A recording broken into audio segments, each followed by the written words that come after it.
As many of you know, this is a presentation in the ongoing series by our climate declaration about various aspects of what Jeanette Fitzsimons used to call the economy of enough.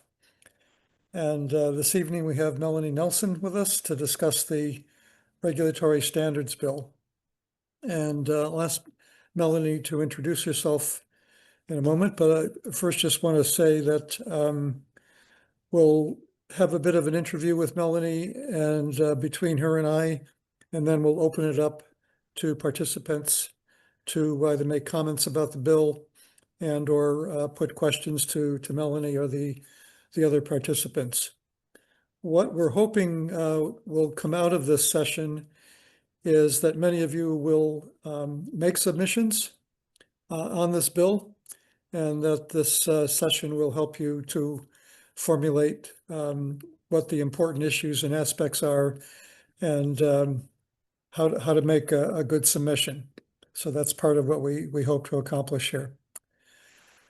Okay, Melanie, why don't you introduce yourself a bit, give us a bit of background and your experience in this area, and then we'll get into it. Kia ora koutou. Thank you, Jack. And hello to everyone listening in tonight. Thanks so much for the invitation to be with you and to talk about the Regulatory Standards Bill. So my name's Melanie Nelson. I'm originally from Motueka. I'm Pākehā. I grew up in the top of the south, so it's nice to connect in with this thing hosted by the top of the south, of course. And I started learning Te Reo Māori at high school and was already, keenly into the environment and tramping. And so through learning Te Reo and my interest in the outdoors, I got into conservation work, worked in biodiversity for a number of years, including offshore island work and mountain work. And then got into cross-cultural conservation in the central North Island, and following that became self-employed in the cross-cultural space and as a translator. And yeah, I guess about a year and a half ago, there was suddenly a lot less work doing treaty workshops and advising on how to work collaboratively with iwi and doing translation from the government side of things. So had a bit of spare time and started doing some writing and analysis about political issues that were going on. And at that time, it was the Treaty Principles Bill.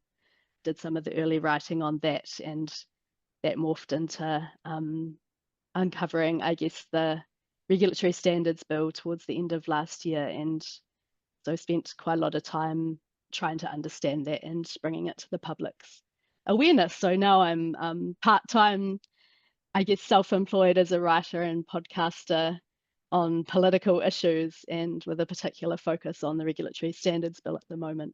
So yeah, that's a bit about me. Yeah, that's great. Thank you, Melanie. And if folks are not already aware, Melanie has a wonderful Substack site where she's done, I don't know how many interviews of very thoughtful and knowledgeable people about the Regulatory Standards Bill from various perspectives. And I would certainly encourage you to have a look at that. There's a wealth of information that is available there.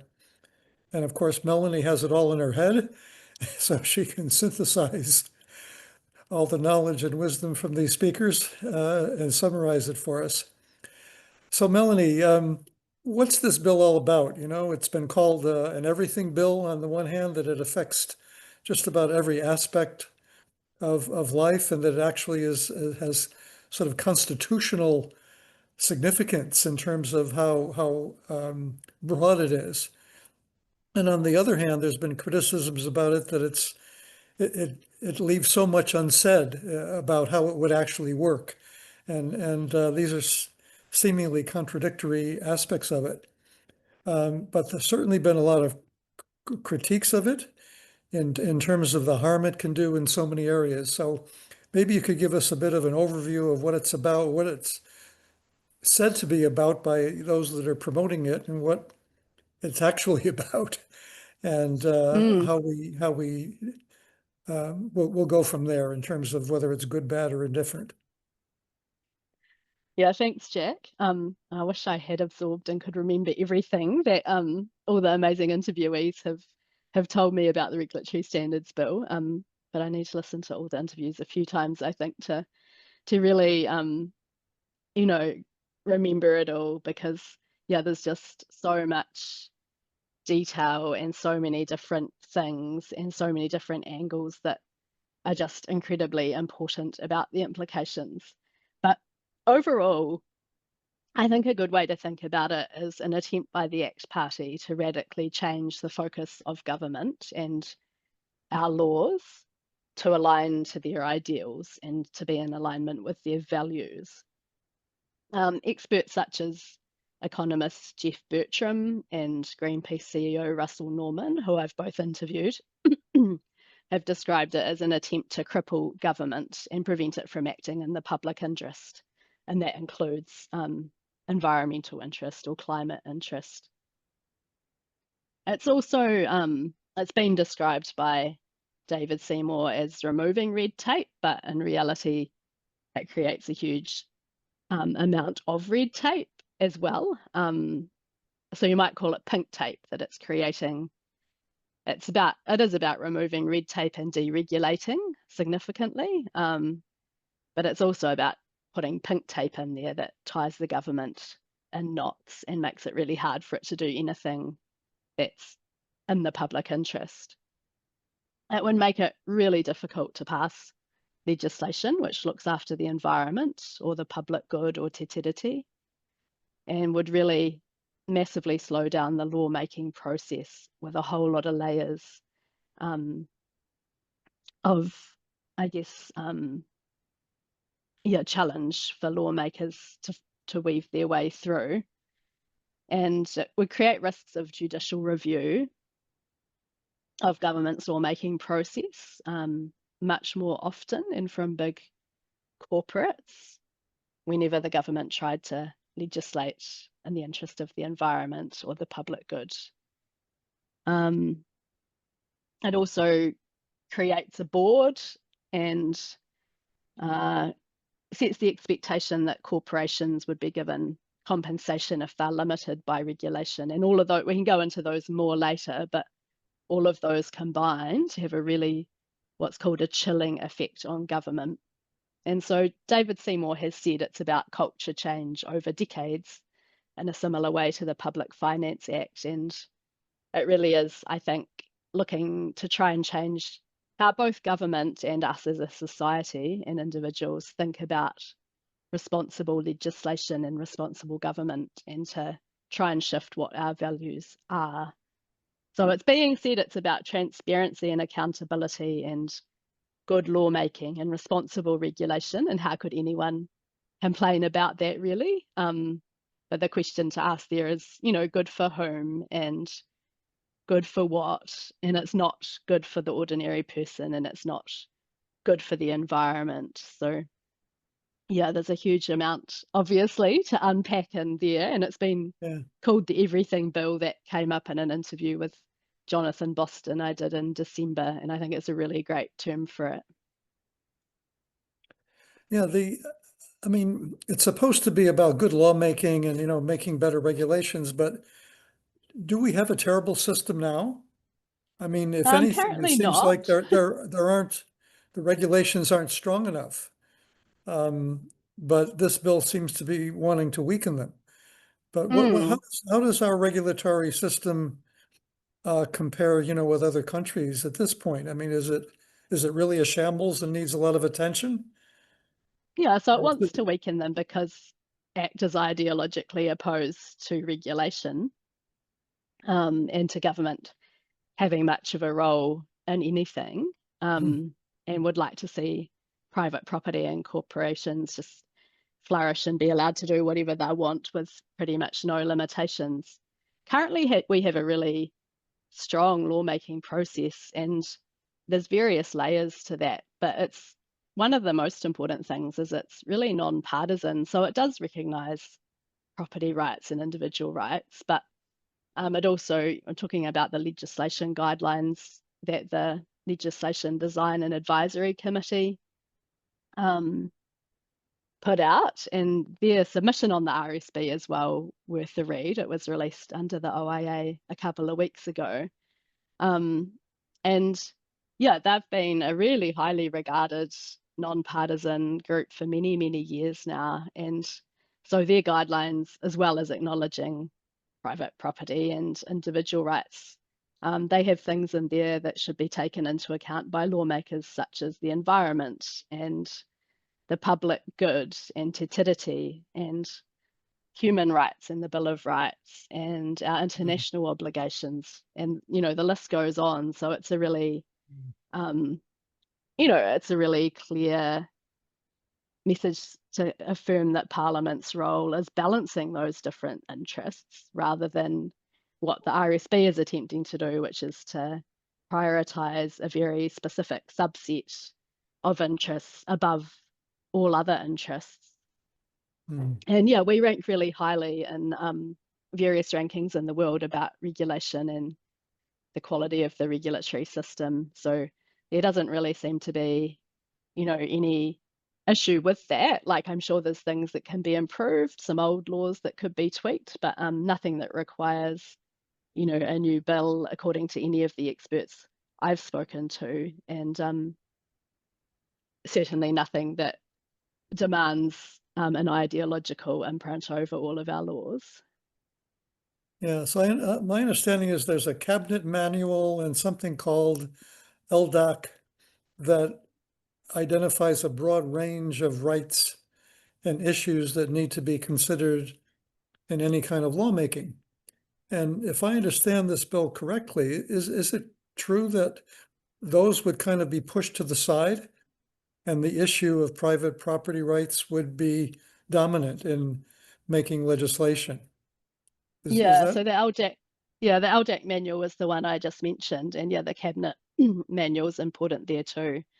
If people are interested in all the layers of the lawmaking process, there's a good flowchart in the regulatory impact statement from the Ministry for Regulation back in the November consultation, and it sort of shows the current processes and what would be different. It hasn't been announced what would happen to the LDAC and the cabinet manual, whether they would be gotten rid of or, around legislative design, or if they'd be updated to match this. I think personally, I would expect that if they were to be retained and the LDAC would still require looking at all of these different interests, I would expect David Seymour to have said that as a way of negating some of the opposition to this bill. But regardless, this bill would become law unless we can stop it. And it would therefore be elevated above the existing processes which are not enshrined in law.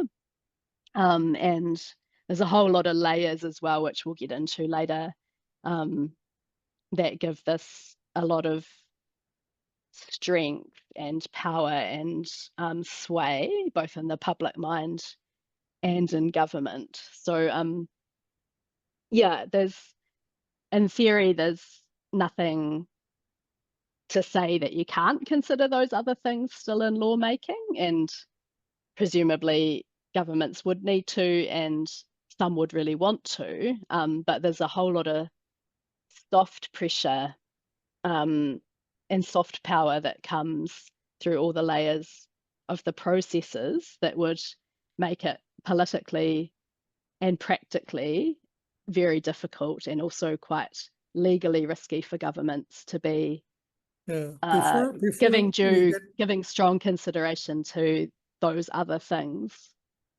Yeah, I think it's really important to talk about those soft powers, but just before I ask you to do that, there seems to be an assumption based that's really not explicit in this bill, that the role of government is extremely narrow, and it's really about protecting private property rights, and everything else is secondary or unrelated and unimportant. And that's not really explicit in the bill. So it seems a bit disingenuous to, be presenting it the way it is. And that perspective is a very radical libertarian perspective that Mm. many governments around the world, that have right-wing leanings are moving in that direction right now. And it seems to me incredibly dangerous because it would undo, decades and decades of progressive social and environmental and human rights legislation. Am I overreacting to that, or is that really what's happening here? No, I think that's really what's happening. Of course, how it's implemented will, have a huge impact on how much it does that.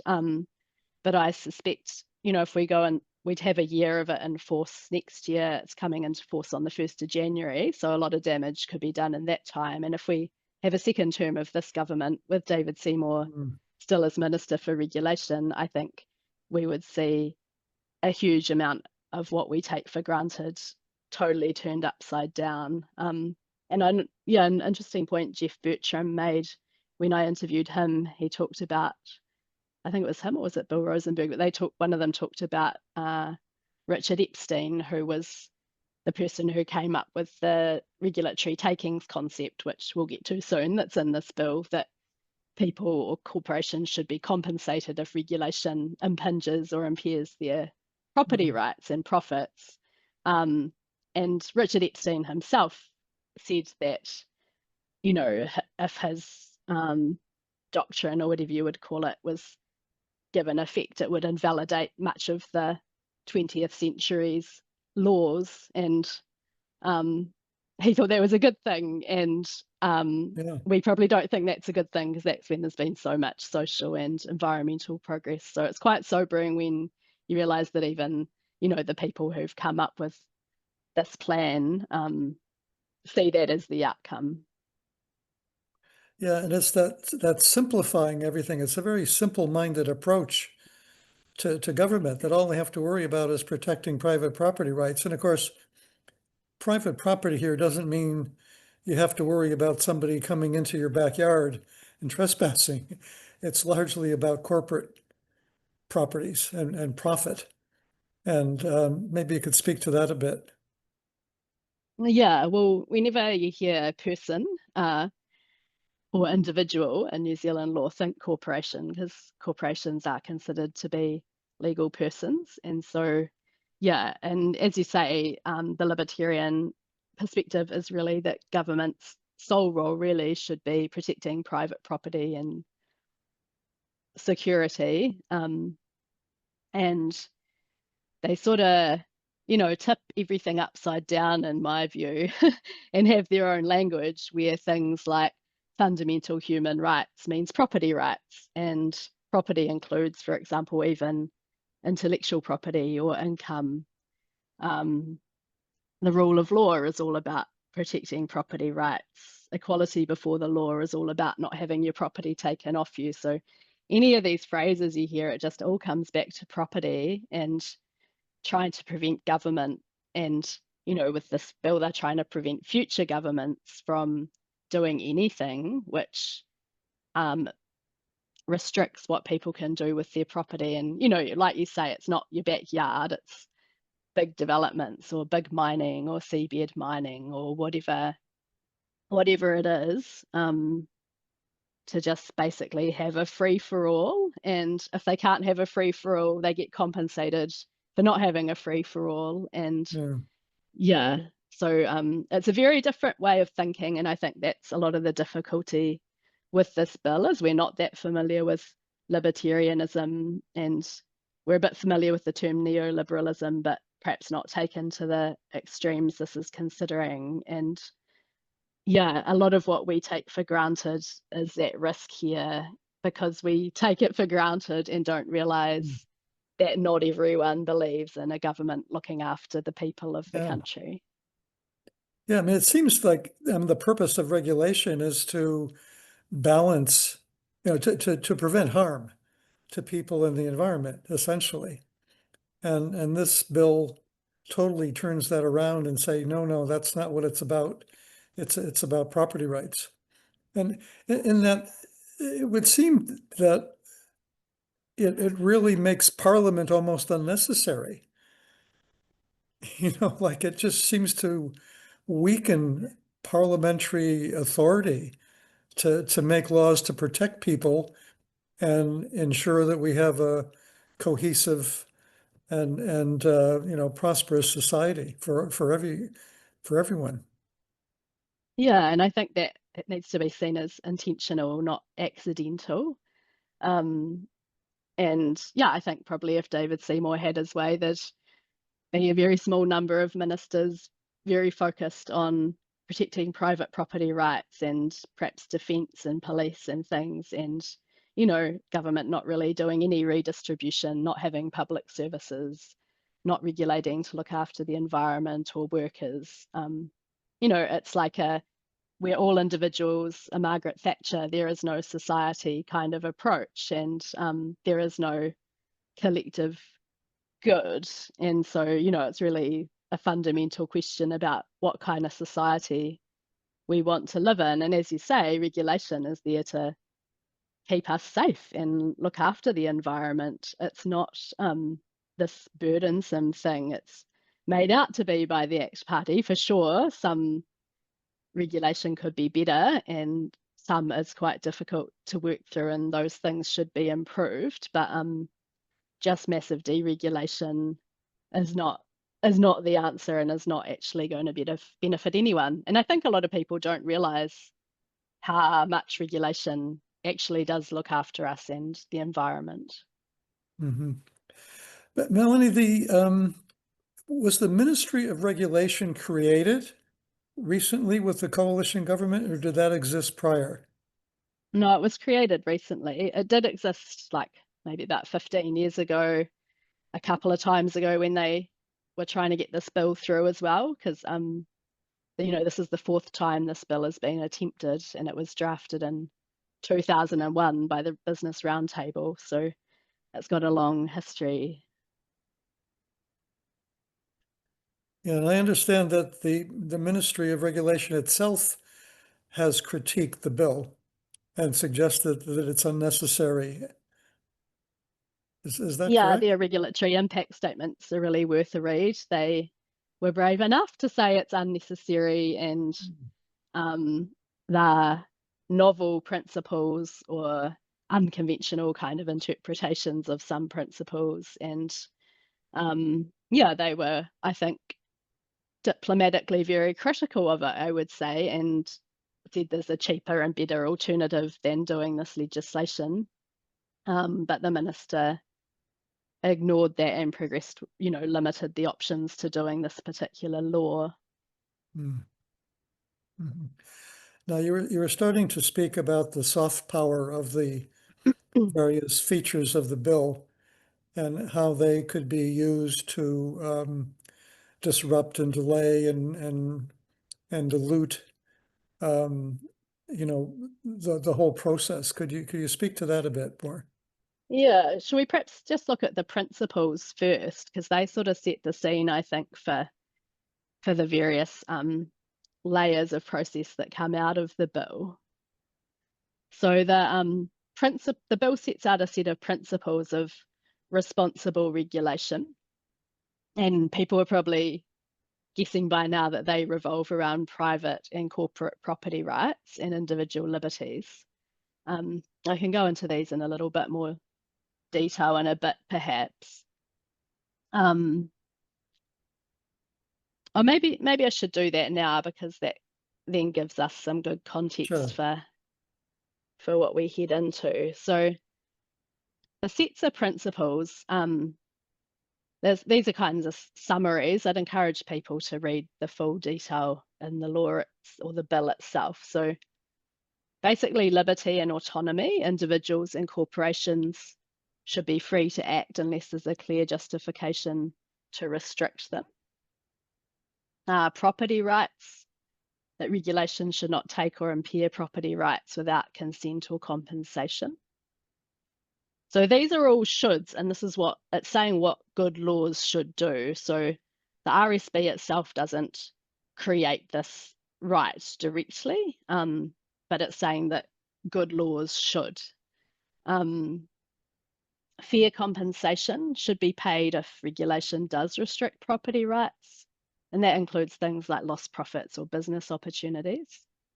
And the cost of that should fall to whoever is deemed to benefit. So that's probably quite often going to be the ratepayer or taxpayer, but you know, at other times it could be, for example, an iwi or patients in a hospital or an employee if there's limits on employers or something. So it gets quite complicated and in some cases quite nonsensical.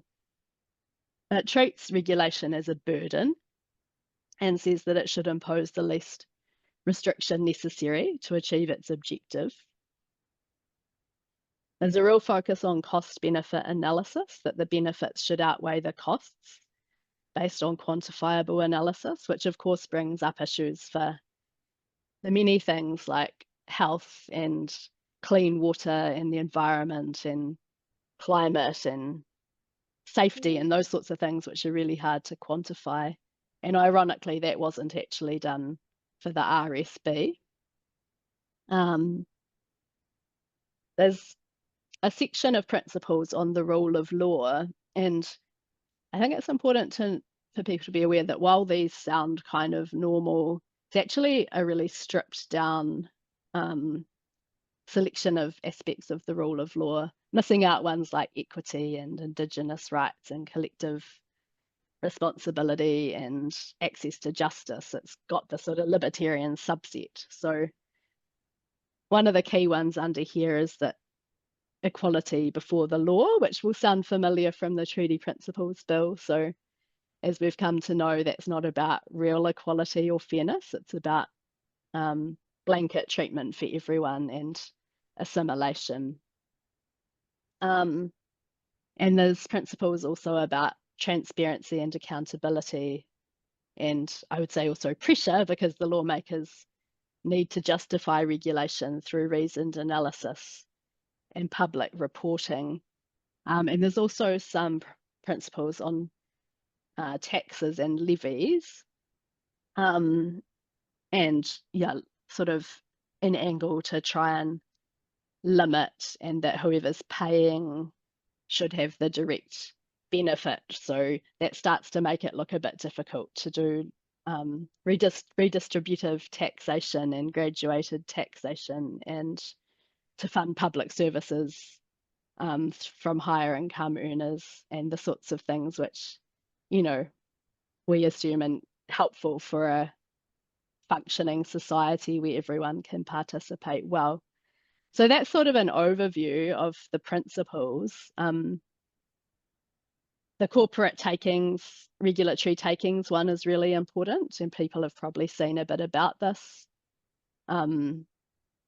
And although that doesn't set up, you know, a legal right that compensation must be given, it creates the expectation in the framework that that will be the case in new laws and when existing laws are updated. And it would also create avenues for judicial review where the processes aren't followed to the T, and other types of proceedings in that regard. There may also be some hooks in international trade agreements where corporations could perhaps, you know, take those avenues even before this is really implemented through the reviews to legislation.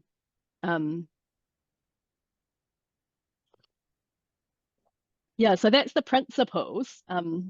Did you want me to carry on to some of the other aspects of the law? The bill, Yeah, I well, mean. some of this idea of compensating parties that are restricting, having their harm restricted through legislation. I mean, it sounds like it's saying forget all about the polluter pays principle and turn it into a pay the polluter principle. I think that's a good summary. Yeah. And, you know, not just not just in that sort of space of the environment. That's a really good example. Can also think in health, the way this is played out in other countries where they've had similar systems. There's been when there's been a government tried to restrict tobacco companies from advertising. There's been lawsuits which have lasted for a very long time, that's an impact on their property and they should be compensated. And even if they don't expect to win, it can delay legislative changes for decades even. Yeah. And I interviewed Melanie Baker-Jones on climate, and she talked about a example in, I think it was the Netherlands, where there were limitations on, can't remember, some sort of, greenhouse gas polluter company advertising, and there was a similar sort of claim there. So this is not sort of made up. It is what's happening based on these clauses. And Jane Kelsey has said this is quite like a clause that our government's decided it won't sign up to anymore in international agreements because the risks are so huge, and here we are trying to put it into our own domestic law. I listened to that webinar you did with the other Melanie about climate issues, and one of the things that occurred to me, I don't know whether you have a perspective on this, but the current coalition government is putting a lot of emphasis on the ETS as a way of reducing emissions. And obviously it's not doing a very good job, but it occurred to me that with the compensation clause in the regulatory standards bill, could a corporation say, well, you're causing us to pay for these carbon credits? That's a cost we shouldn't have. Could they actually demand compensation for their payments of those credits, and those credits are just become free credits for everyone, and it means the whole system is even less worthy than it is now. Yeah, I think like I don't know if this quite sets up the ability for them to sue and claim that, but it sets up the framework that they would have that expectation. And if you're doing responsible legislation, then your legislation would, facilitate that. And as I mentioned before, there's the possibility of judicial review and things if you're not doing the responsible legislation process properly. Yeah, I also interviewed Marie Dool, who I think is on this webinar tonight, about regulatory capture. And, she talked about how this would really strengthen the possibility of corporate interests influencing the development of legislation and regulation. And, with the threat of being able to take this judicial review or legal proceedings for compensation, or take complaints to the board, which we'll get to as well. There's a huge risk that we get much more corporate influence over government and the various levels of regulation. Mm-hmm. Yeah, and I think too, it sort of sets up a ridiculous scenario whereby, imagine if there's limitations on employers they have to have a minimum wage, which we take for granted, but that's regulation, but that could be seen as an impingement on their property rights and their profits. So do the employees then compensate the employers for having a minimum wage? Or, how it sort of shows that it's kind of a nonsense, but it also raises huge questions about that. And Jeff Bertram spoke about the breaking up of monopolies, for example, in the electricity or supermarket space. And, if this was implemented, you'd have the situation where you might break up a monopoly so customers get lower food prices, but then the government has to compensate the monopoly because its business is worth less, and the customers have to pay government a fee or taxes to compensate the supermarket. So food ends up the same or more expensive kind of price. So Yeah. Yeah, it's really, really insane, isn't it? Yeah, tell us more about the soft power that's kind of hidden in this bill, with the reporting of ministers reporting to the Minister of Regulations and uh, the regulatory standards boards, and just, how they can throw monkey wrenches in the operation, even if they can't stop something. Yeah, so there's quite a few layers here, and I'm still learning about some of them through the submissions that are starting to get published and the interviews I'm doing as well. But the key thing with these principles is that, as I said, these are the principles of responsible regulation or legislation. And so everything that's outside of them would become classed as irresponsible regulation. So they're not binding. And that's, a big argument by the New Zealand initiative, Bryce Wilkinson, who's the original author, and the initiative is the Business Roundtable successor. But it's not binding. Government can still regulate to look after this or the environment or that. And the issue is, like, in a nutshell, that would be classed as irresponsible regulation and legislation. And there's a whole lot of layers here to push back against that and to make it bad politically for the government to do that. So the key use of these principles is that, and this is the key point, which I perhaps haven't quite said yet, is that most new and most existing legislation, including primary and secondary legislation, should be consistent with these principles. And Excuse so, me, Melanie, I just ask you to clarify the distinction between primary and secondary legislation for us all. yeah, primary legislation is like the laws that the government makes, and then secondary legislation is, made by a ministry or whatever under those laws. So it's the details of how those laws are implemented and applied. And it does also include bylaws. So councils are quite caught up in this too, and I'm not sure if they're really aware of that yet.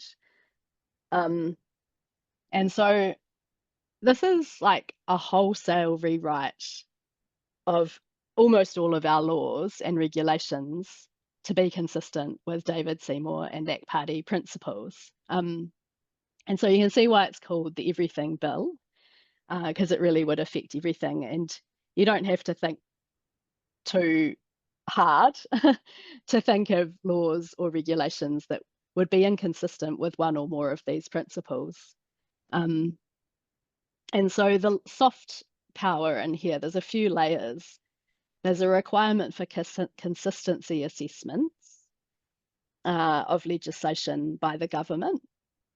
And so they have to assess new proposed laws and regulations for assessment for consistency with these principles. And while the government can still legislate inconsistently with the principles, but they have to publicly justify why they're doing that. So they would, for example, have to say, well, we think it's important to have clean water, and although that's outside of the principles of responsible regulation, we're going to prevent dairy farms dumping their waste into the rivers. And that would be irresponsible regulation that they have to justify. Anything to do with te tiriti, because te tiriti is not included in this list of principles. So any legislation upholding te tiriti other than treaty settlements would be seen as irresponsible legislation that needs to be justified publicly. So David Seymour said that this aims to create a culture change over decades. And so this is one of the ways it would do that, that government constantly has to justify when it does something which ACT doesn't like, even if ACT's not even in the government. And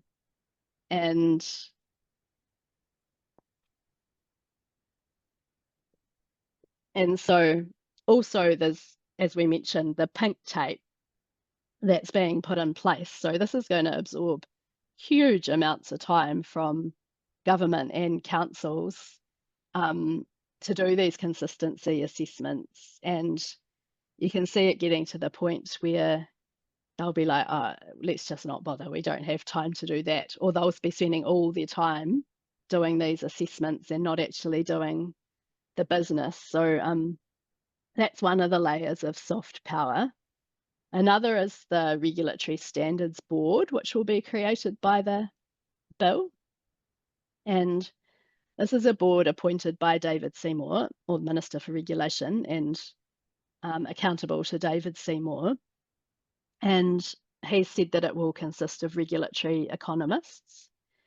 And their role is to assess legislation for consistency. And initially it was just existing legislation, but since the consultation process, it's now also new legislation. And they can also address select committee directly. So they do their inquiries into consistency on three bases. So one is public complaints, that legislation is inconsistent with one or more of the principles. So you could imagine any legislation which limits what corporates can do without giving them compensation, they'll be straight to the Regulatory Standards Board, if not also judicial review, to complain that the legislation is inconsistent with the principles of responsible regulation. Also, the Minister for Regulation can initiate inquiries, and the board can initiate its own inquiries. So there's multiple layers even within the board's role of how David Seymour or members of the public, which is most likely to be corporations and the wealthy, can stir up a whole lot of churn and get the board to report that legislation is not consistent with the principles of responsible regulation because it's looking after people or the planet. So it's like it's actually creating more red tape than it's getting rid of. Yeah, I think that could be argued. Another layer of soft power is giving information gathering powers to the Minister for Regulation, David Seymour, and it's sort of being called by various people the Star Chamber or the Law Tsar or the King. So it's giving really superpowers to him, and he will be responsible, his department will be responsible for monitoring the performance of the entire regulatory system, and for that purpose can require information from government agencies, all councils, the Reserve Bank, which is quite unusual, and third-party providers of government services to support those reviews and that monitoring, and failure to deliver that information would be a contempt of court. So this is also another way that there's likely to be soft power influence, that people are thinking, oh, when we come to monitoring, this will not look so good, or we'll have to spend all this time justifying this stuff, or, it's a way to wrap people up in a lot of bureaucracy and prevent them from doing the good work, and to have that chilling effect where they just don't even bother starting things which are going to end up being criticised by the board or the Minister for Regulation and be inconsistent with good regulation. Yeah, along with the unspoken assumption that, the role of government should be just focusing on property rights. Another assumption behind a lot of this seems to be that what replaces government is the market, that the marketplace is where all the important decisions are made, and that's really all that counts, and that's all that society needs. And it seems very, very regressive and simple-minded and dangerous. Yeah, I was just looking at a couple of the questions in the chat too. Someone's asking if it can be used retrospectively to amend or repeal inconvenient laws, and yes, so that's all existing legislation should also be consistent with these principles. It's a should, so again, they can publicly justify not bringing laws into consistency, but essentially there was initially a requirement that all happened within 10 years, but that's now gone. So I think now the Minister for Regulation would be like, right, we're going to review conservation law. And so next year they might review all the 20 acts on Schedule 1 of the Conservation Act and either amend them or repeal them or amend them to make them consistent with these principles, which would be just absolutely disastrous for our nation and the ecosystems. Or the government would have to publicly justify all the reasons they're not making changes. So they don't have to make the changes, but yeah, so definitely existing laws are largely all under threat, apart from a few exceptions, treaty settlements and a couple of others. Yeah, we don't know what the repercussions are for not justifying, but that would be a breach of process, and so it would be up for judicial review, which would be, you know, pretty problematic if the government is constantly under judicial review. It would take a huge amount of resources. The Minister for Regulation and the Attorney General will issue guidance on how the principles and processes are to be interpreted and applied. So that's also highly unusual. And another layer of power being given to David Seymour. And so, you know, I don't know if anyone heard him on Guy and Espiner the other night, but it was a really important thing that happened. The Guy on Espiner was saying, but, because there's a principle in here about laws not being retrospective, and there's a principle about consultation with those who are materially affected. And Guyon said, well, you didn't apply that to the pay equity law that went through recently, was under urgency, didn't consult, it was retrospective. And David Seymour said the most important thing, he said, but that wasn't about the exchange of property.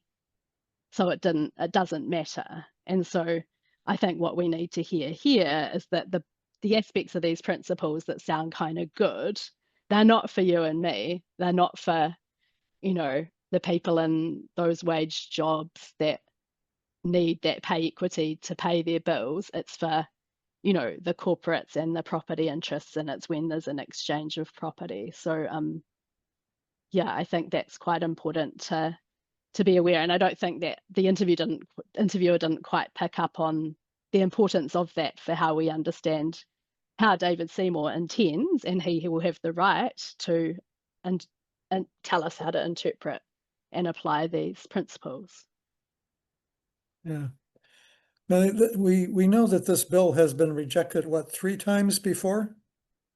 Yeah, it has. And can you tell us anything about I understand because of that, they've made a few changes to the previous bills, but it's essentially very similar to the previous bills. Can you say anything about the changes that have been made currently and whether they're significant or have any impact on how what kind of impacts this bill would have? Yeah, the most significant change from the 2021 bill, so it was tried in 2006, I think. 2011, there was a task force, failed again, 2021, failed again. The 2021 bill, instead of having the regulatory standards bill, it had a role for the courts to assess for consistency, and they couldn't strike down legislation, but they could declare it inconsistent. And that role shifted to the board. I suspect it would have been better left with the courts, though there were good arguments made that that's, you know, significantly changing the balance of powers. So, you know, it probably was a bad idea. But I guess the courts at least would probably still look beyond these principles because they, you know, they have a role to uphold our foundational agreement and imply that into the meanings of laws. So Te Tiriti would have still probably been part of their considerations, the common law treaty principles, depending on how revolutionary or activist they were. Probably David Seymour, who likes to frame them as activist, realised it might not go his way in the courts, and perhaps with a board that he has pretty much full control over, and can stack with libertarian regulatory economists, that that's perhaps better for the outcomes he might be seeking in terms of putting political pressure on, to not act in the public interest. Yeah, so that's I'm the sure big major change. Yeah. Thank you for that. I'm sure there are many other aspects of this we can go into, but I want to give the participants an opportunity to ask questions and comments and perhaps help them, make their submissions. But before we do that, can you just say something about the sort of political process around this bill? And we know that it's part of the coalition agreement. And so the likelihood of it being passed in some form seems high. But we know that New Zealand First isn't too keen on it. And there appear to be some national backbenchers who realize that it may make it difficult for them to get reelected. So do you have any suggestions or comments about what can be done, at the political level, activism level, in addition to making the submissions? Could we just chat about that for a few minutes before we turn it over to the participants? Yeah, I think it's really important that people are communicating with MPs, and that includes those in National and New Zealand First, because although what's in the coalition agreement is that the Regulatory Standards Act to, can't remember the exact words, but improve the quality of legislation or something, will be passed as soon as practicable. What's not in there was what should be in the Act, like any detail at all. And presumably David Seymour thought the bill that they've tried 3 times before to pass is what will be passed. But the wording of the agreement, I think there's a lot of room for National and New Zealand First to go, well, yeah, we want to improve the quality of legislation, but not in a way that, for example, gives David Seymour all this power, or not in this libertarian mold, or, I think there could be, we've heard from both New Zealand First and National that they want to see some changes to the bill through select committee process. And David Seymour, I think, heard about that from the media and seemed a bit taken aback. So I think it's reasonable to see some, just some little cracks there, that if some good arguments are made to those MPs or parties, or arguments are put to the select committee that will appeal to them, or they see just a huge upswell and that this could cost them the election, I think there is room for them to either hold out on making changes, and I don't expect David Seymour would be that open to changes that took it away from being, power to him and a libertarian ideological grab. So if the changes they wanted were stopping it being what he wanted, it would be very interesting to be in the room when they were discussing that at Cabinet. And yeah, we do know as well that New Zealand First was founded against neoliberalism and the reforms of the 80s and the influx of, overseas corporates into New Zealand. And while they've perhaps drifted some way from that base, that still sort of is their base, and they like to think they're looking out for the average New Zealander, which this certainly does not. And so I think, people reminding them of their foundations and, speaking their language about this. I did hear Winston Peters on the news about the social media regulation for teenagers recently. I heard Winston Peters say something interesting, which was, the libertarians and the free marketeers have done this. And I thought, that's interesting. I haven't heard him use those terms in that derogatory way that he usually saves for greenies and Marxists and woke people. And so, this is a free marketeer kind of approach. So yeah, I do think there's some real opportunity there for pressure on those parties, and in a way that they'll respond to and understand, which is not necessarily greenies, yelling at them from the road, but what are things they care about. I think with National, there's quite a strong libertarian contingent in National at the moment, but there's also still traditional conservatives who are probably hating on this idea now they know what it's about. And as you say, it's costing them politically, I imagine, especially as the pressure grows, and with them being seen already as the act tail wagging the dog of the government. So yeah, I think things that would appeal to National, like just imagine our whole legal system being rewritten and the uncertainty that will create, and that's bad for business. And I think they would support, as a party, probably some of what's in the bill, but I can't really imagine them supporting everything, or at least there may be a wedge that could be driven between the different groups within National. So yeah, I do think there is some hope. And I've interviewed both Duncan Webb and Chloe Swarbrick now, and yeah, they both gave that indication that they felt it may be possible to stop this, and that that we need to, or Duncan said, let's give the government a bit of space actually on that side of the house to see how they decide to manage this. And yeah, they both really encouraged the writing of submissions, but also that direct engagement with MPs, and showing the public backlash against this in every way we can, writing letters to the editor, writing articles or speaking about the ways it affects what you care about, those sorts of things. And both Labour and the Greens have committed in those interviews to repealing it. And so the more pressure there is now and the more submissions, the easier it'll be for them to have a mandate to do that. I'm pretty sure Te Pāti Māori would too, but I haven't heard them say that directly. Yeah, but even if hopefully the coalition government is gone the next election and this bill is implemented, it could still do an incredible amount of damage very quickly.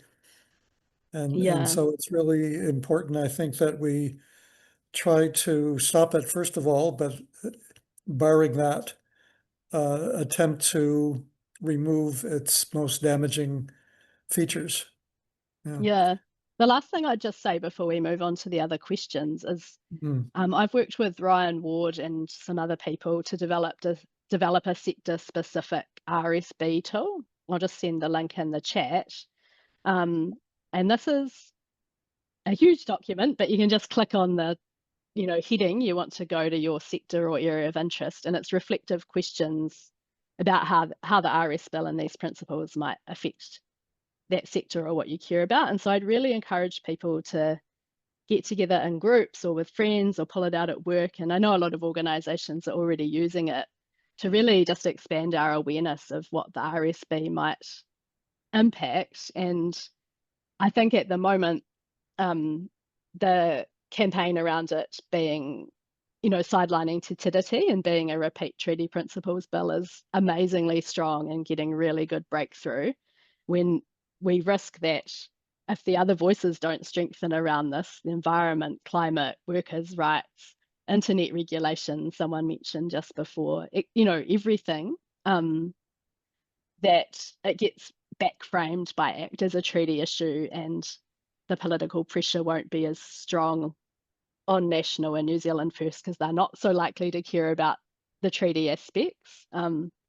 So we really need to get many more organisations and sectors speaking up really strongly, and everyone can do this in their individual way. Put something on social media, like, talk about what you care about and how it might affect that. And that's really critical, I think, in the next week to generating more submissions across the field, but also that political pressure more broadly. Yeah, no, that's an amazing document that you and your colleague produced. I think it's like about 180 pages, and it just covers, as you say, so many sectors, and it's extremely useful. Mm. And yeah, I think we need to do everything we possibly can to try to stop or significantly modify this bill because it is just so dangerous. Okay, let's give other folks a chance to, there's a series of items in the chat, but let's try to have folks raise your hands like this. As you can see, I've put up there, or just raise your hand so that I can see it, and I'll try to call upon you in order, and you can put your questions to Melanie. Lawrence, I think you have put your hand up. Go ahead. Yes, I did. Thank you. Can you hear me? Yes. Okay. 2 points. First is just for information. I have some stuff from the sorry, mental block. I'll come in a minute.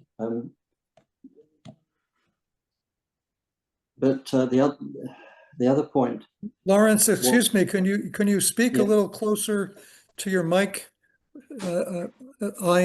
Maybe others are having difficulty hearing you.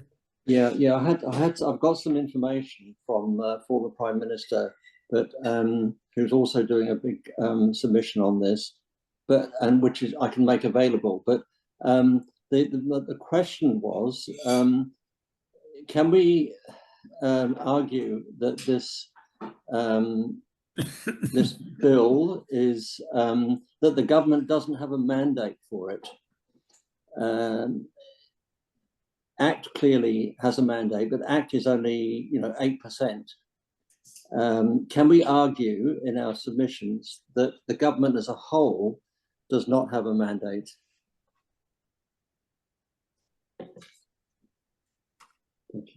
Melanie, would you like to comment on that? Yeah, yeah, I think it's a good point because, this is quasi-constitutional change, and it's seen as a constitutional bill because it, aims to be like the roof which shapes all of our laws. And so that kind of change should happen through, a bipartisan process over many years with much public consultation. And that hasn't happened. And not only has that not happened, but it's, agreed to be passed by the coalition agreement. So, through the back door rather than through a full select committee process even, or, a conscience vote in Parliament, for example. So yeah, there's some good, strong objections in that regard to it. Yeah, and thank you for that. And the name I was looking for, which escaped me just now, was Geoffrey Palmer. I've got some material from Geoffrey Palmer. You may have had it already, but I have it in case anybody would like to have a copy of it. Great.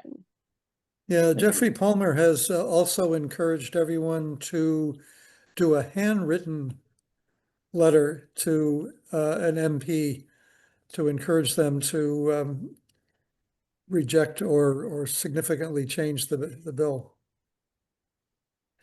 Paul, if you unmute yourself, you can go ahead with your question or comment. It's Judy here. Sorry, we're watching it, team watching. Melanie mentioned about the minimum wage. I do an outsourced payroll service for one of New Zealand's largest companies, and I've seen the changes in payroll during national years and during labour years. My question, because she mentioned employers could go to the government if they impose minimum wage rates, but what if the employee says, I actually need a living wage and you're not giving it to me? Is that something, I mean, I'm playing a little bit devil's advocate here, but I just think that there doesn't seem to be anything in the bill that would prevent an employee from saying, I need the living wage, I'm working for you, you're not paying it, and therefore maybe you need to compensate me and pay it. Yeah, it's a good question. And I think, a similar kind of question came up somewhere in the chat. I was just trying to find it about, could we use it to say they're not meeting our needs for climate change or obligations around that? And, so could it advocate, you're asking, could it advocate for employees? And someone else was asking, could it advocate for environmental outcomes? The issue here is that it's about property. And so business profits are property, but whether someone's ability to buy food would be classed as property, that's probably more a social good. And I think if David Seymour, who was giving the guidelines for interpretation, I think that's probably what he would think, but I'm guessing there, but based on track record. And likewise with the, could we use it to get compensation for impacts on climate or environment? There is no, the only reasons, and this, we didn't get into the detail around the liberties principle, the only reasons under good regulation you can restrict one person's liberty or one corporate liberty or property right is for the similar or the same liberty or property right of another person or corporation. And so with the, doing something for the environmental good or getting compensation because we're not delivering for the climate, that's not an individual's liberty or a corporate liberty or a property right. It's a public good, it's the environment, it's, societal and global benefit, but it's not in there.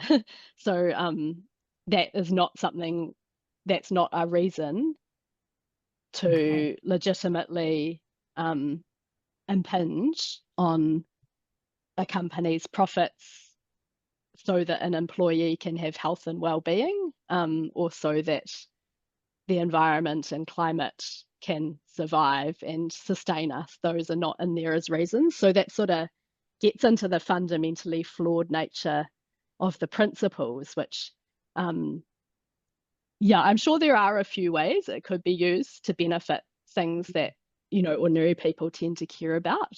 But I don't think the cost of all the many ways it would be detrimental would go anywhere near, balancing that. It's fundamentally set up to benefit corporations and not to benefit ordinary people. And David Seymour said in the first reading, Jane Kelsey, this far left lawyer, has said it's about protecting wealth and property. Well, what's wrong with that? And of course it is, was his implication. And so, he's even being reasonably upfront about it. Yeah, I think you'll find. And his comment to Guy Nesbitt, though, when it came to pay equity, in your face. No, well, it's nothing to do with property, so go whistle Dixie. Yeah. And so I've had to, go through all these layers of thought. It could be good for this, or but what about that? And then go, no, but actually when you read back into the black and white and then align that with, triangulate against what David Seymour's saying and what the ACT Party values are, we kind of keep going back to, actually, it's not going to be good for much at all that I care about. Yeah, thank you. I've watched lots of your interviews. Oh, cool, thank you. Yeah, are there other questions there that I'm not? There's a couple Augusta, of hands go up. ahead.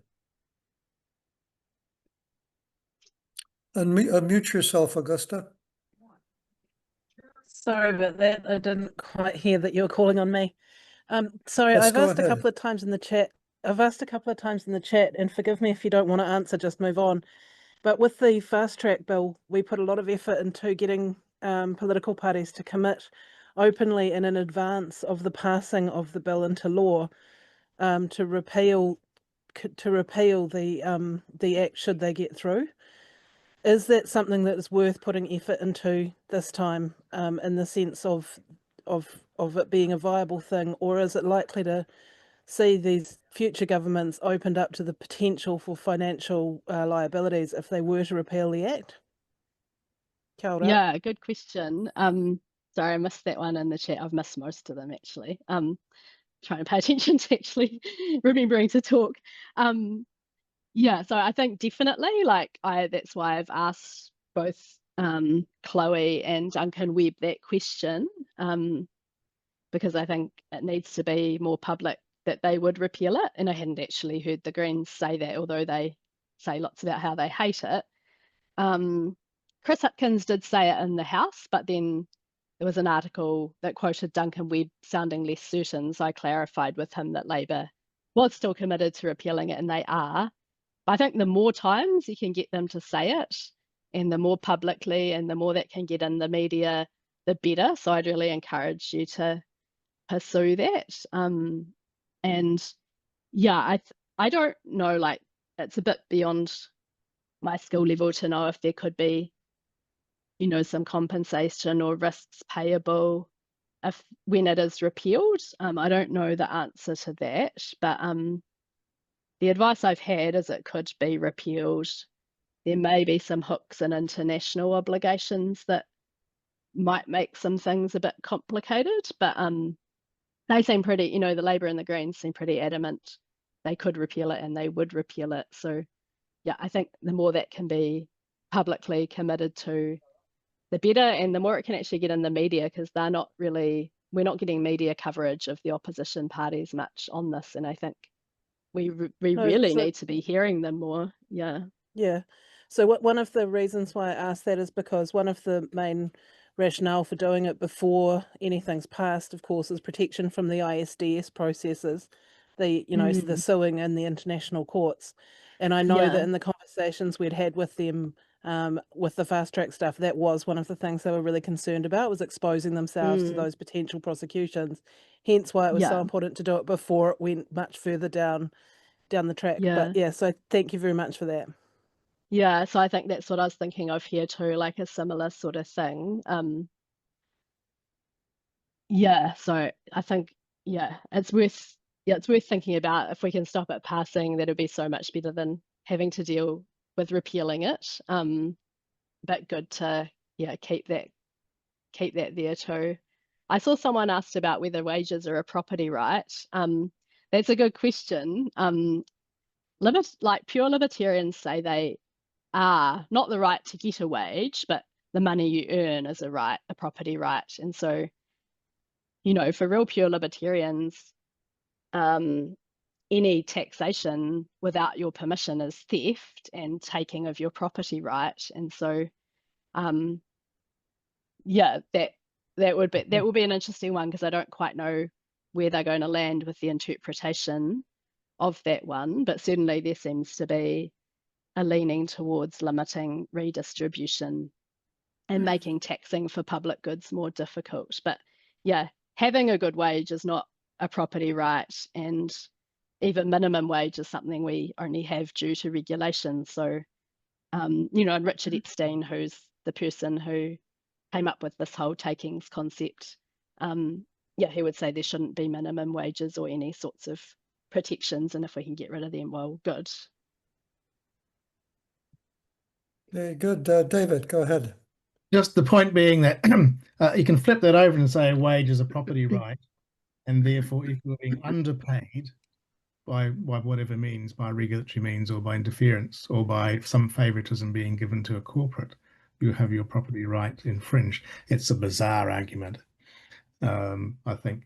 In some ways, it's sort of the flip side of it is a Marx's argument about the sort of capacity for work as being something that the worker has and sort of trades for wages.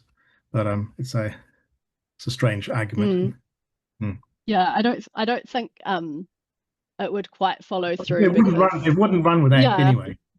The taking of your wage once you've got it, your money is your property right, your income is, but there's a whole lot of there's no right in the libertarian mind to a certain level of wage, or there's a whole lot of theft of wages before people actually get paid, but from corporates, by companies underpaying, the whole Holidays Acts, not debacles, the what's overtime, what isn't, etc. There's a sort of systematic defrauding of workers, and has been for generations, but that somehow doesn't count. Yeah, and this would certainly tilt the scales much more in the favour of employers rather than workers, way beyond what we've seen. Yeah, I should point out that the deadline for submissions on this bill is next Monday at 1 p.m., not midnight. 1 p.m. on the 23rd, a week from now. And since there are no other hands up, Melanie, I'm wondering if you might summarize for us what you think are the most important features of the bill that people should speak to in their submissions and either ask to be removed or changed. And while you do that and think about that, I'm going to just let everyone know that I'm going to put up, do a screen share if I can find the right button, and put up some information about how you can contribute to Melanie's subtract file and support the amazing work that she's and very important work that she's been doing over the last couple of years. I think at least that I've known about what she's been doing, and to support that we need to see more of this. So I'm going to ask you, Melanie, to speak to the most important features of the bill to address in the submission, and I'm going to screen cool. share how to make a contribution to what you're doing. There it Oh, is. thank you. Yeah, I'll just put in the chat as well. We also have updated our submission guide in the explainer. So for people that want to make personal submissions, but not get super complex about it, that's a way to do it. There's also some really good easy submission builders online if people are wanting, a simpler approach, and just want to, know you won't do a personal, a more personal one, then that's a great way to do it. Like whatever you can do is important. And I feel like, we don't want to get overwhelmed by needing to do everything. And yeah, I'll also just go over the key points that you must include in a submission that will really make it more effective. I'll just copy into the chat those links that Jack sent. Yeah, on my Substacks where I publish these interviews and writing, and yeah, it's becoming hopefully a sustainable thing for me to keep doing. So in the submissions, you really need to be clear if you oppose the bill that you do, and so state at the start that you oppose the bill and ask for it to be abandoned, because otherwise you end up with that like 10-20% that it's unclear what their position is, and from there really speak in your own words about what you care about. So there's several, it's everything bill, so there's an endless number of ways you could approach it. One way would be to think about, what you care about. So pick an area of interest or a sector, and might be the environment or climate, fairness, Tiriti, human rights, the internet regulation, the banking sector regulation, whatever it is, and write your own views on why the impacts on that would be bad. And you can go into more or less detail about looking at the exact principles or the various mechanisms, or just make some simple statements. And that submission guide I sent out before would help a bit with the simpler side of statements. You could critique the principles. This is another type of submission, and there's a bit in the guide about that too. And, one of the key things here is, what do you think the values are that our lawmakers should take into account? And I think if you are suggesting different values, it's probably a good idea, unless you think we should just tweak this bill and pass it, it's probably a good idea to say this is, you know, I still reject the bill. I don't think we should just add in these values. So, you know, you could just add in Te Tiriti or the environment, but as Jeff Bertram said, there'd still be a huge number of poison pills scattered throughout the bill, and they're still very dangerous, even if the principles improved a bit. You could talk about deregulation, and we have some stuff in the guide about that too. So personal stories of how regulation keeps us safe and looks after the environment, or stories about when it didn't work because of regulatory failure. So, you know, Pike River, leaky homes, the finance industry investment kind of collapses, all those sorts of things, you know, people being injured or dying at work, those sorts of things are really personal stories, and you might know someone who's been affected by those, and you want to tell that story about why we need stronger, better regulation and more enforcement of regulation, not to take it away. Another angle might be talking about the democratic aspects and the, you know, power grab by David Seymour and or the role of the board and the importance of Parliament being the one to balance different interests, or the risks around the public pressure and, you know, all those soft power things we talked about. So there's so many ways you could do this. You might be a real expert in a sector and want to go into the RSB tool that I sent a link to earlier, and you don't have to answer those questions, but they might get you thinking about some reflective questions that you do want to answer. And the more people that can do some more complex, specific thinking and share that with the select committee, the better. Because, you know, it's interesting, I saw that the Green MP, Francisco, who's responsible for the, you know, the Greens regulatory spokesperson, I'm just sending the tool again. Yeah, he did a whole lot of written parliamentary questions to all of the ministers saying, what advice did you seek about the implications of the RSB for your portfolio? And basically none of them had sought any advice. And so this is perhaps crowdsourcing advice to them about the implications, because, you know, if we have a law that's looking to rewrite all the laws which govern their ministry, and they haven't even sought advice about its implications, like someone needs to let them know what some of those implications might be, because they might think twice about the RSB if they have a better understanding of that. So, you know, if you do that sort of thing, send it to those ministers as well, because sounds like they need a bit of technical advice there. So yeah, there's some ideas for submissions, but really, like, yeah, go get creative, do what pulls you. One of the other things that occurred to me is, you know, the bill is clearly very favorable to business. But businesses have a role in society beyond making profit.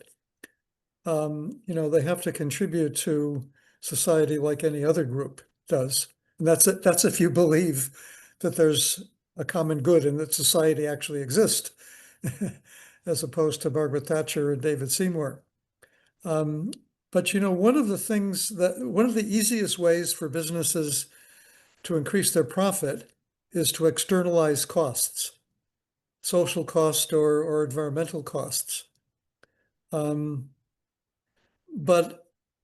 that's not the way for businesses to survive over the long term and to have a social license to operate. The best way for businesses to do that, to endure over the long term and have a social license to operate, is if they innovate and meet social and people's needs as well as their own. And so the regulations and restrictions placed on them for social or environmental reasons can actually stimulate good business behavior. And it's directly contrary to the principles that are in this bill. Yvette, you unmute yourself and go ahead.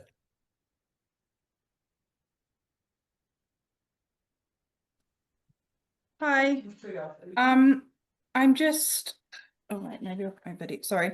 I've asked this question in the chat, but I just wanted to clarify a couple of things. My understanding is that I should, in the recommendations section of the submission, should I just say something along the lines of bin this bill, or should I also include like recommendations of how they could improve it, which I don't feel confident to do as a non-lawyer, but yeah, should I just say bin the bill, or should I also give recommendations?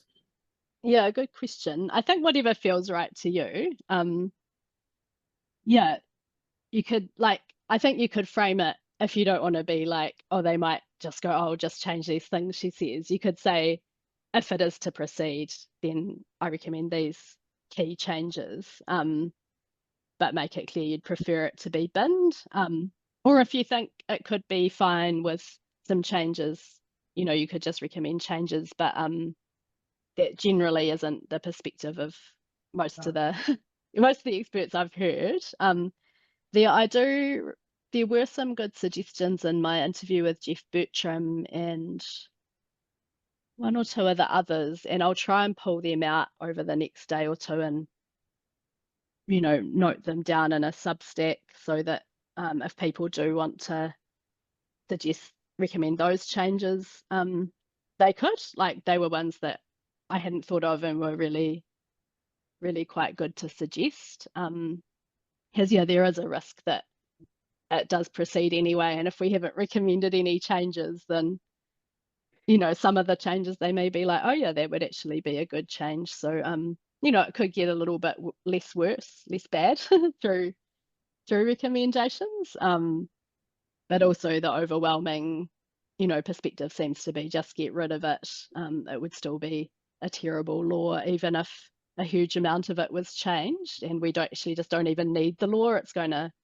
just the administration of it's 20 million a year, let alone all these compensation costs and judicial review and, you know, breaches of the treaty and, you know, all of the other costs that we haven't even seen the detail of what they think those might be. Yeah. And then I have a couple other questions, if it's okay. So go ahead. Well, one more, sorry. and then we'll go to David.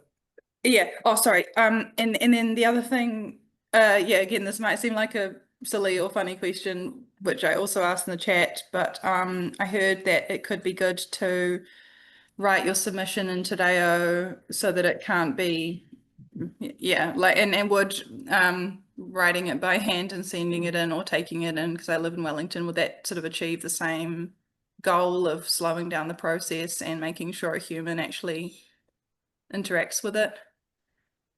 I don't know. I think with the treaty principles bill, they were translating all the Te Reo submissions, but I don't think they were done in time to actually be considered. So it might, or, you know, most of them weren't, if I'm remembering rightly. And with the Te Reo submissions on the Regulatory Standards Bill consultation at Christmas, they noted that they'd been translated by internal staff, and maybe within the contractor's internal staff, but they weren't licensed translators. And as a licensed translator, I think that's highly problematic. So I think there's, you know, like, absolutely that everyone has the right to write in Te Reo and that it should be considered, but then there's these procedural issues which can, you know, can actually be a bit discriminatory against those. Yeah, I don't know. I think writing by hand's probably always, you know, going to stand out a bit. But there's probably going to be hundreds of thousands. So I'm not sure, yeah, if any particular strategy would make a difference apart from, yeah, just be original and speak from the heart and make it something that, you know, at least some of the MPs will grab and go, I want to read that. That looks interesting. Yeah. Okay. Thank you, Yvette. David, try to make it short since we're almost out of time. just a very small, another small irony. There is already a Regulations Review Select Committee, which presumably will be made redundant if this was to go through. So it reduces the influence that Parliament has over regulatory activities. Yeah. So we haven't had the information about what would happen to all these other processes. And the last I saw was when that consultation was open over Christmas, and there was, can't remember where I saw it, but it was that the Ministry for Regulation was still working through the detail of how the new process would interact with, or I guess replace other processes. And I think that was expected out in July. So yeah, I haven't heard anything since, but I think we have to assume we just don't know, you know, what would happen to any of those processes, whether they'd be continued as they are, and this would just be another thing, albeit sort of over the top, or, you know, you kind of start going, well, if there's an LDAC manual here and it says these principles, and this here says these principles, and they're kind of opposed to each other, then you know, what happens there? So I suspect there would be changes to the existing processes to bring them into alignment with this super law. But yeah, it'd be good things to be asking about, or doing OIAs on, asking national and New Zealand First MPs. Like, I think they're good questions, because, you know, I think those parties have really upheld the Legislation Design and Advisory Committee in high regard, and the Cabinet Manual, obviously. So, you know, there's probably a fair bit of investment in existing processes and how well they've served governments, whatever their colours. And the Legislation Design and Advisory Committee submission is available online, and that's a really good one for looking into some of that stuff too. Oh, well, Melanie, this has been great. You've been doing so much work on this, and made so much information available from so many knowledgeable and articulate people that you've done a huge contribution. So thank you on behalf of our organization and the many others who will benefit from the hard work that you've been doing. So thanks very much. Thanks to all the participants. And remember, the deadline is the 23rd, next Monday, 1 p.m. So get it in early. Don't wait till the end of the day. Okay, folks. Yeah, the portal's already crashed. The portal's already crashed multiple. The portal's already crashed multiple times. So it's no doubt going to crash on that day. So yeah, get them in earlier if you can. Right. Very good. Okay, well, happy submission writing, people, and happy writing to your MPs and the other MPs, and let's do what we can to stop this abomination. Otherwise, keep well. Thanks all. Bye-bye. Thank you very much. Good night.